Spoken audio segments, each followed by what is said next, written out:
Menjelang perayaan Hari Natal dan Tahun Baru, Pemkab Badung bekerja sama dengan TNI dan Polri serta lembaga terkait lainnya menggelar apel siaga di lapangan Puspem Badung.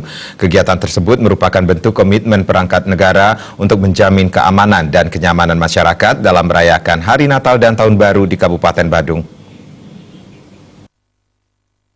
Apel siaga Hari Raya Natal dan Tahun Baru di Kabupaten Badung diikuti oleh Polresta Denpasar, Polres Badung, Kodim Badung, Satpol PP, unsur Pecalang, Basarnas, Dinas Perhubungan, dan instansi terkait lainnya.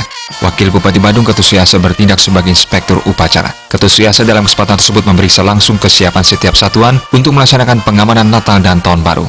Dalam amanatnya, Wakil Bupati Badung Ketusiasa mengatakan, apel siaga ini merupakan wujud komitmen bersama perangkat negara untuk menjamin keamanan dan kenyamanan masyarakat, serta ketertiban umum dalam rangka perayaan Hari Raya Natal dan Tahun Baru. Pada perayaan tersebut dipastikan, aktivitas masyarakat akan mengalami peningkatan, sehingga diperlukan antisipasi untuk menjamin kondusivitas kegiatan masyarakat. Wakil Bupati Badung Ketusiasa juga mengajak instansi terkait lainnya untuk meningkatkan koordinasi kerjasama dalam rangka memberikan pelayanan keamanan terbaik kepada masyarakat. Kita tunjukkan kesiapsiagaan kita kepada masyarakat. Melalui apel siaga ini kita perkuat komitmen kita dan kita sampaikan kepada masyarakat bahwa kita senantiasa siap untuk menjaga keamanan, kenyamanan, serta ketertiban umum di tengah-tengah masyarakat, sehingga khususnya saudara-saudara kita yang umat Kristen dalam menyongsong atau menyambut peringatan hari Natalnya ini juga merasa aman, nyaman, dan merasa terlindungi oleh masyarakat secara umum melalui perangkat-perangkat negara dan perangkat-perangkat sosial kemasyarakatan. Ini pertama. Yang kedua juga bahwa keamanan, kenyamanan, serta ketertiban itu akan bisa kita wujudkan dengan baik.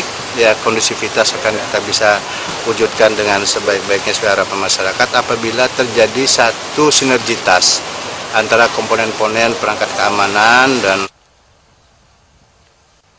Sementara Kapolresta Denpasar, AKBP Rudi Setiawan mengultimatum pelaku kejahatan yang kemungkinan beroperasi pada Hari Raya Natal dan Tahun Baru. Ia menegaskan akan menindak tegas setiap pelaku kejahatan untuk memberikan rasa aman kepada masyarakat. Pihaknya bersama Pemkab Badung, Polres Badung, dan unsur TNI dan instansi terkait lainnya menyatakan kesiapan untuk mengamankan pusat-pusat keramaian dan daerah yang berpotensi memiliki kerawanan. Sama-sama sinergitas kita akan menjaga wilayah Badung dan Denpasar ini dari gangguan dari para pelaku-pelaku yang ingin mengganggu wilayah Denpasar dan Badung. Kita bersama dengan aparat penegak hukum ini akan melakukan tindakan tegas jika dia berani pada saat malam tahun baru melakukan tindak pidana baik curanmor, baik jambret maupun baik curas. Kekuatan untuk pengamanan ini kalau dari Polresta Denpasar itu 1.762 personil, nanti dari Polres Badung sebanyak 560 dan dari pihak TNI berapa banyak Pak? 200. Jadi kita sama-sama sinergitas, kita akan melakukan patroli bersama untuk menjaga wilayah Badung dan Denpasar. Tempat ibadah dan kawasan ramai pengunjung di Kota Denpasar dan Kabupaten Badung dipastikan akan mendapat atensi khusus dari pihak TNI dan Polri dengan pola pengamanan terbuka dan tertutup memperbanyak patroli. Riasa Bali TV.